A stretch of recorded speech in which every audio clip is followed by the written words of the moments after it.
We're fresh off a swarm of tornadoes that cost many people their lives across multiple states, including some who had been forced to stay at work when they shouldn't have. Now, making it even worse, in the months leading up to that event, there had been attempts to try to protect workers from reprisals against them if they refuse to work under conditions they consider to be unsafe.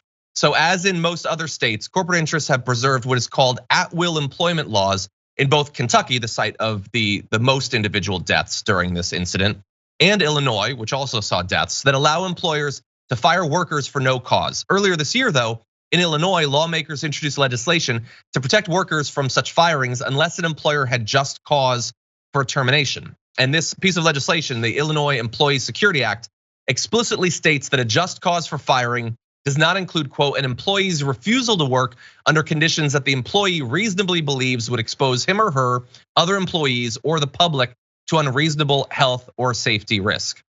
And so David Sirota over at the Daily Poster with co-authors as well has done a great job on this.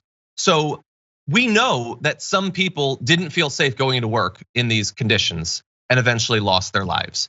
Is it unreasonable to say that they worried about being fired if they didn't go into work? And not just here, although this is what's in the news, but we know workers died during Sandy. Workers died in other instances where they never should have felt like they had to make a choice between protecting their lives and protecting their livelihood.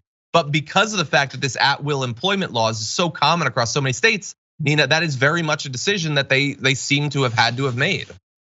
And another reason why the Congress should have passed already the PRO Act, which will deal with at work, right to work states. Excuse me, there would not be a right to work state when the PRO Act passes to be able to strengthen employees' ability to really look out for themselves.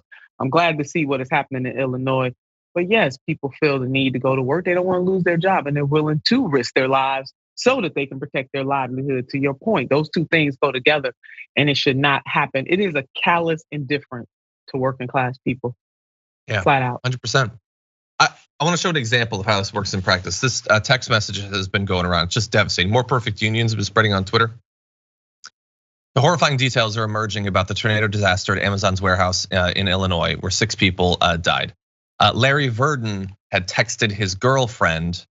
Here's the actual text communication. Him saying, "I'm fueling up now. Well, I will be home after the storm." The response is, "What you mean?" He says, "Amazon won't let us leave." The response is, "All it's doing here is lightning. So what are you doing? I hope everything is okay. I love you." And he died, leaving behind not only his girlfriend, but 4 kids as well. And like, he never should have had to make that decision. No one should have to. Like, we shouldn't have you worried about, slipping and falling at work, getting exposed to COVID as so many were forced to during the pandemic, let alone to have to stand in the path of a catastrophic tornado that can tear apart an entire factory. But these are the decisions that were seemingly made. And there's some other great reporting, by the way.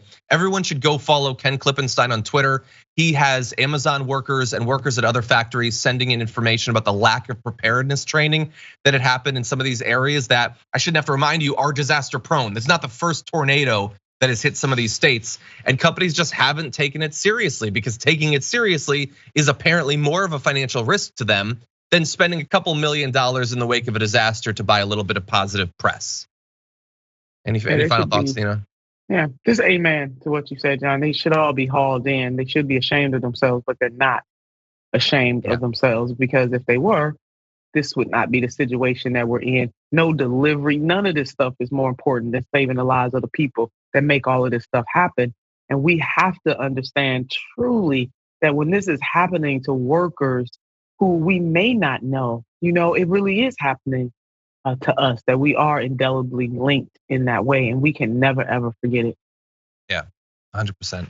I want to read just a bit of an excerpt from a write-up that Ken had at The Intercept saying, many workers, all of whom requested anonymity to protect their jobs, said they'd never had a tornado or even a fire drill over the course of their careers at Amazon, dating back up to 6 years.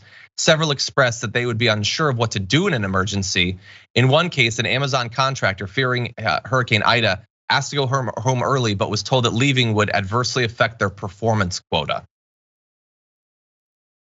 So look, federal government needs to get involved, obviously, to help out people who've lost their homes and their jobs and all of that right now. But they also need to use this as an opportunity to look into the fact that these companies have been able to get away with what amounts to effectively murder for a number of years.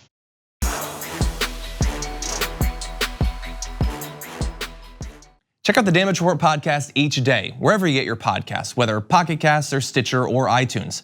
You can join me as I give you the news and stories you want, with a range of co-hosts and interview guests jumping in on the fun each day. Again, that's the Damage Report, wherever you get your podcasts. And if you get them at iTunes, don't forget to rate and review. Sometimes I'll read them live on the show.